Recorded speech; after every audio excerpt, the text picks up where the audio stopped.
चुपचाप गाय को खिला दो ये एक चीज़, खुल जाएंगे किस्मत के बंद दरवाजे। दोस्तों, अधिक मास यानी मलमास को सनातन धर्म में बहुत ही पवित्र और चमत्कारी महीना माना गया है। कहते हैं कि इस महीने में किए गए छोटे छोटे उपाय भी कई गुना फल देते हैं। लेकिन आज जो उपाय मैं आपको बताने जा रही हूँ उसे लोग चुपचाप करते हैं, क्योंकि माना जाता है कि यह उपाय जितना गुप्त रखा जाए उतना ही जल्दी असर दिखाता है। पुराने संत और ज्ञानी लोग कहते थे, अगर अधिक मास में गाय को प्रेम से एक विशेष चीज खिला दी जाए तो रुके हुए काम बनने लगते हैं, घर की नकारात्मकता दूर होने लगती है और भगवान विष्णु की कृपा बरसने लगती है। तो आखिर वह चीज़ क्या है, किस दिन खिलानी चाहिए और कौन सी गलतियां बिल्कुल नहीं करनी चाहिए? वीडियो को अंत तक जरूर देखिए, क्योंकि आखिरी में मैं आपको एक ऐसा नियम बताऊंगी जिसे जानना बहुत ज़रूरी है। गाय को क्या खिलाना चाहिए?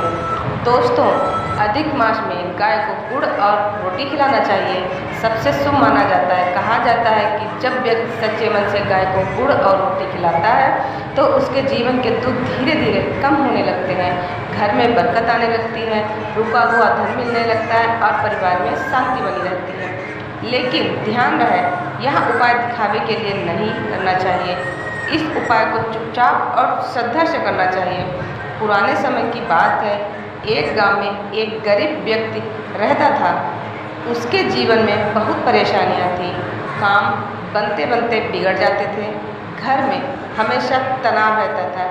एक दिन गांव के एक संत ने उससे कहा, अधिक मास में रोज सुबह गाय को गुड़ और रोटी खिलाओ और किसी से इसका दिखावा मत करो। उस व्यक्ति ने वैसा ही किया। वह रोज सुबह चुपचाप गाय को रोटी और गुड़ खिलाने लगा। कुछ दिनों बाद उसके जीवन में बदलाव आने लगे। रुका हुआ काम पूरा हो गया, घर में सुख शांति आने लगी और धीरे धीरे उसकी आर्थिक स्थिति सुधर गई। तब से गांव के लोग उस उपाय को श्रद्धा से करने लगे। उपाय करने का सही तरीका, अब जानिए इस उपाय को करने का सही तरीका।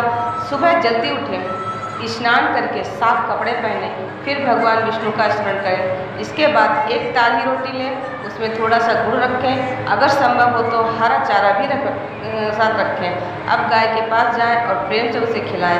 गाय को खिलाते हुए मन ही मन बोले, हे भगवान विष्णु, मेरे जीवन के दुख दूर करो और मेरे घर में सुख समृद्धि बनाए रखो। ये गलतियाँ बिल्कुल ना करना।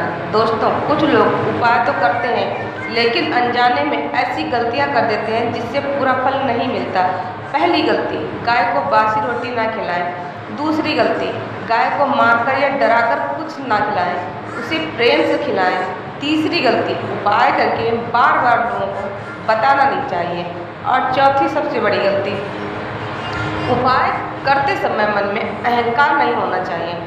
अधिक मास में और क्या करें? अगर आप अधिक मास में और भी शुभ फल चाहते हैं तो कुछ और काम जरूर करें।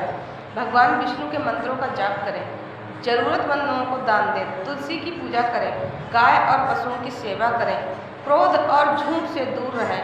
कहा जाता है कि अधिक मास में किए गए अच्छे कर्म कई गुना फल देते हैं। अंतिम संदेश, दोस्तों, जीवन में सुख और शांति पाने के लिए सिर्फ बड़े उपाय जरूरी नहीं होते। कभी कभी छोटे छोटे पुण्य कार्य भी जीवन बदल देते हैं। अधिक मास में कार्य को प्रेम से गुड़ और रोटी खिलाना चाहिए। ऐसा ही एक सरल और पवित्र उपाय माना गया है। ये अगर श्रद्धा सच्ची हो तो भगवान की कृपा जरूर मिलती है। अगर आपको यह जानकारी अच्छी लगी हो तो वीडियो को लाइक जरूर करें। ऐसी ही धार्मिक और रहस्यमय जानकारियों के लिए हमारे चैनल को सब्सक्राइब करना ना भूलें। जय श्री हरि, जय गौ माता, जय श्री माता।